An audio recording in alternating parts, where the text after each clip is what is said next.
गरीब विधवा बहू। कल्याणपुर नाम का एक गांव था। वहाँ एक गौरी नाम की एक विधवा अपने सास ससुर के साथ रहती थी। बहुत ही कम उम्र में पति के गुजर जाने के कारण गौरी हमेशा दुखी रहती थी और उसे उसकी सास चंदा हमेशा कुछ न कुछ बुरा भला कह के परेशान करती थी। कभी कभी तो चंदा गौरी को झाड़ू से भी मारपीट करती थी। बेचारी गौरी यह सब कुछ चुपचाप सह लेती थी। कल मुही कही कि सब्जी में नमक कम डाल दिया है, अब इसमें थोड़ा जहर डाल के हमें भी खत्म कर दे। तेरी वजह से हमारे भाग फूटे हैं। हमारा जवान बेटा तेरे कारण ही मरा है। माँ जी, अब हमेशा उनके दुख का कारण मुझे क्यों मानती हो? क्या वो मेरे कुछ नहीं थे? चुड़ैल कही कि ज्यादा जबान मत चला, नहीं तो जलते हुए लकड़े से तेरा मुंह जला दूंगी। अरे बस भी करो मंगल की माँ, क्यों उस बेचारी को सता रही हो? हमारे बेटे के गुजर जाने के बाद भी वह 2 साल से हमारा ख्याल रख रही है, बिल्कुल हमारे मंगल बेटे की तरह। आप चुप बैठो जी, आपको क्या पता है, इसी ने नागिन का रूप लेके मेरे बेटे को डसा है। बस बस मंगल की माँ, भगवान के लिए चुप भी करो। अब कोई दूसरी लड़की इसकी जगह होती तो कब की निकल चुकी होती। कैसे निकलेगी ये चुड़ैल यहाँ से? इसने निकलने का नाम भी लिया तो मैं इसकी टांगे तोड़ दूंगी। तो इस तरह से गौरी के पति के गुजर जाने के बाद उसकी जिंदगी अपने सास ससुर के साथ बीत रही थी। वैसे गांव वाले और आस पड़ोस के लोग भी कुछ कम नहीं थे। गौरी जब भी घर से बाहर निकलती थी तो रास्ते में उसे कुछ लोग उसकी ओर देखकर कुछ न कुछ भला बुरा कह देते।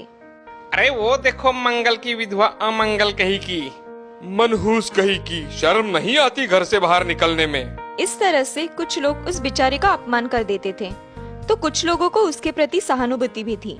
अरे बड़ी ही कम उम्र में इसका मर्द सांप डसने के कारण मर गया। भगवान करे जल्द ही भला हो बेचारी का। तो कुछ लोग ऐसे भी थे जो गौरी को बुरी नजर से देखते थे। गौरी जहाँ जाती वहाँ उसका पीछा करते थे और उसे आवाजें देकर परेशान करते थे। एक दिन ऐसे ही गौरी सुदामा दुकानदार के यहाँ कुछ सामान खरीदने चली जाती है और गौरी दुकान से सामान खरीद कर वापस आती है तो रास्ते में उसे मौसम नाम का आदमी सीटी बजा के छेड़ने लगता है। गौरी उसकी ओर जरा भी ध्यान न देते हुए घर की ओर अपने कदम बढ़ाते चली जाती है। मौसम उसका घर तक पीछा करता है और आंगन में गौरी की सास को खड़ा देखकर वहाँ से चला जाता है, लेकिन सास की नजर उस आदमी पर पड़ ही जाती है और वह समझने लगती है कि गौरी का इसके साथ कुछ न कुछ चक्कर जरूर है। आ गई कल मुही पूरे गांव के चक्कर लगा के। अब मेरा बेटा नहीं रहा तो गांव के लोगों को बहलाने लगी हो। नालायक, तुझे लज्जा नहीं आती? नहीं माँ जी, आपको कोई गलतफहमी हो गई है। चंदा गौरी को डांट रही है। यह देखकर वहाँ पड़ोसन वेणु भी आ जाती है और गौरी के खिलाफ चंदा को और भड़का देती है। मौसी जी, मुझे इसके चाल चलन तो कुछ ठीक नहीं लगते। यह तो अब लोगों के साथ हमें भी मूर्ख बनाने लगी है। क्यों रे कल मुही, अब तू हमें ही मूर्ख बनाएगी? तुझे तो मैं अभी सबक सिखाती हूँ।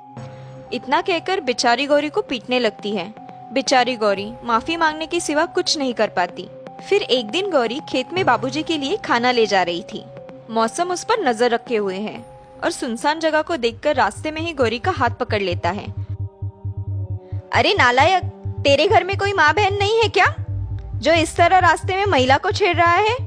अरे गौरी, कितने दिन यूं ही जवानी खर्च कर दोगी? अब मंगल तो नहीं रहा तो थोड़ा हमारे साथ भी मजा कर लो। और वह उसे थप्पड़ मार देती है। उतने में ही गौरी के पड़ोसी मीना और लीला वहाँ आ जाते हैं। मौसम को गौरी का हाथ पकड़े देख उस पे गुस्से से चिल्लाते हैं। अरे नालायक, तेरे घर में कोई माँ बहन नहीं है क्या, जो इस तरह रास्ते में महिला को छेड़ रहा है? शर्म नहीं आती तुझे? रुक, अभी तुझे मजा चखाती हूँ। मौसम मीना और लीला को अपनी ओर आते देख वहाँ से डर के भाग जाता है और गौरी रोने लगती है। डरो मत गौरी, हम हैं ना अब तुम्हारे साथ। दीदी, यदि आज आप दोनों नहीं होते तो? कुछ नहीं होता, अब हम हैं ना, तुम फिक्र मत करो, पहले चुप हो जाओ। मीना और लीला गौरी के आंसू पोंछते हैं, उसे चुप करके नई जिंदगी के बारे में सलाह देते हैं। हमारी सलाह तुम मानो, तुम अपने भाई के पास चली जाओ। माँ बाप के गुजरने के बाद तो बड़े भैया शहर में रहते हैं। मैं शहर में उनके पास जाके क्या करूँ?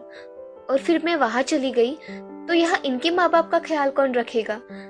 इनके बाद यहाँ उनका कोई नहीं है। तो क्या तुम पूरी जिंदगी यूं ही बिता दोगी? अब तो तुम्हारी कुछ उम्र भी नहीं है। गौरी देखो, यह तुम्हारी जिंदगी का फैसला है, ठीक से सोच लो। चाहे तो हम तुम्हारी सास से बात करके तुम्हारी मदद कर देते हैं। नहीं नहीं, अब उन्हें कुछ ना कहे, नहीं तो वो फिर भला बुरा कहने लगेगी। फिर दूसरे दिन शहर से दीनू अपनी छोटी बहन गौरी से मिलने चला आता है। इतनी कम उम्र में मेरी बहन विधवा हो गई है, बहुत ही दुख झेल रही है बेचारी। उसकी सास उस पर इतना जुल्म करती है, फिर भी चुपचाप सह लेती है। आंगन में झाड़ू लगाती हुई गौरी की नजर अपने भाई की ओर चली जाती है। उसे देखकर वह बहुत ही खुश हो जाती है। भैया, दूर क्यों खड़े हो, आइए ना। हाँ हाँ, आता हूँ। बहुत दिनों के बाद भैया आप, क्या आप मुझसे मिलने आए हो? हाँ बहना, मैं तुमसे ही मिलने आया हूँ। और उतने में ही चंदा घर के अंदर से बाहर निकल आती है और जोर जोर से बड़बड़ाने लगती है। अरे आओ आओ दीनू, बड़े जल्दी ही अपने बहन से मिलने आ जाते हो भाई तुम तो। अभी पिछले साल ही तो आए थे ना। जी बुआ जी, आपकी तबीयत कैसी है? अब तक तो जिंदा ही हूँ, और तुम्हारे बहन के कारण तो सभी बढ़िया ही हो रहा है हमारी जिंदगी में। बाहर की आवाजें सुनकर अंदर से बाबूजी बाहर आ जाते हैं। नमस्ते बाबूजी। अरे आओ दिनू बेटे, पहले अंदर तो आओ। सब घर के अंदर चले जाते हैं। बड़े दिनों बाद आना हुआ। हाँ बाबूजी, एक नया प्रस्ताव था गौरी के बारे में, जिस पर मुझे आपसे बात करनी थी। और वो क्या प्रस्ताव है बेटा? मैं चाहता हूँ कि अब गौरी की दूसरी शादी हो जाए और वो अपनी बची हुई जिंदगी की एक नई शुरुआत करे। मैं भी यही सोच रहा था। मुझे बड़ा ही आनंद होगा बेटा अगर ऐसा हुआ तो। यह बात सुनकर चंदा गुस्सा हो जाती है और दीनों की बात का वह कड़ा विरोध करती है। फिर पास में ही रहने वाली मीना और लीला को इस बात का पता चलता है। वह दोनों तुरंत दुकानदार सुदामा के पास चली जाती है और सब हकीकत बता देती है। दुकानदार सुदामा भला इंसान होता है और वह फिर गांव के सरपंच के पास चले जाते हैं। सरपंच उनकी बातें सुनकर तुरंत गौरी के घर निकल पड़ते हैं। मैं तुम्हारे बहन की दूसरी शादी नहीं होने दूंगी। उसके चाल चलन भी कुछ ठीक नहीं है, और समाज क्या कहेगा कि एक विधवा औरत की दूसरी शादी, और कौन करेगा इसके साथ शादी। उतने में ही गांव के सरपंच, दुकानदार सुदामा, मीना, लीला और गांव के कुछ लोग वहां आ जाते हैं। बेचारी विधवा गौरी पर हो रहे अत्याचार की खबर पूरे गांव को पता होती है। चंदा मौसी, आप क्यों विरोध कर रही हो? अपनी गलत फहमी के कारण बेचारी गौरी का पूरा जीवन बर्बाद मत करो आप। और फिर सरपंच मीना और लीला को सब हकीकत बताने के लिए कहते हैं। मीना और लीला सब हकीकत चंदा मौसी से कहते हैं कि चंदा मौसी के बर्ताव के कारण गांव के कुछ लोग भी बेचारी गौरी से कैसा बर्ताव करते हैं और मौसम नाम का बदमाश किस तरह से गौरी को परेशान कर रहा था। यह सब बातें सुनकर चंदा अपने आप से शर्मिंदगी महसूस करती है। आप भी तो एक औरत हो और गौरी आपकी घर की बहू है। जो दुखद बात आपके बेटे के साथ हुई, उसमें बेचारे गौरी का क्या दोष? और उसे भी तो एक अच्छी जिंदगी जीने का हक है। आप उसे उसकी जिंदगी जीने दो, उसे अपने भाई के साथ जाने दो। सब लोग जब बोलने लगते हैं तो चंदा को अपनी गलती का एहसास हो जाता है और वह सबसे माफी मांगती है और दीनू के साथ गौरी को जाने की और दूसरी शादी करने की अनुमति दे देती है। दीनू सरपंच और गांव वालों का एहसान मानकर अपनी बहन को लेकर शहर निकल जाता है और शहर जाके कुछ दिनों में गौरी की शादी सूरज नाम के अच्छे लड़के से करवा देता है। फिर दोनों का नया जीवन अच्छे से चलने लगता है।